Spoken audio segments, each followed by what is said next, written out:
BRS working president మాజీ మంత్రి కేటీఆర్ కు మంత్రి పొన్నం ప్రభాకర్ సవాల్ చేశారు.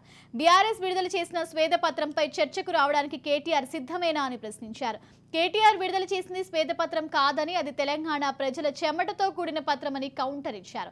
బీఆర్ఎస్ శ్వేత సౌధాల వివరాలు బయట పెట్టాలని, దమ్ముంటే వారి భవనాలు, భూముల లెక్కలపై శ్వేతపత్రం ఇవ్వాలన్నారు. తాము తెలంగాణ రాష్ట్రం ఆర్థిక పరిస్థితిపై శ్వేతపత్రాన్ని విడుదల చేశామన్నారు. తెలంగాణ 7 లక్షల కోట్ల రూపాయల అప్పులో కురికిపోయిందన్నారు.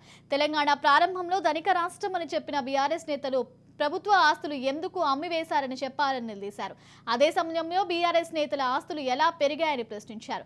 బీఆర్ఎస్ నేతలు చెప్పిందే నిజమైతే శాసనసభలోనే చర్చ జరిపించాల్సిందన్నారు.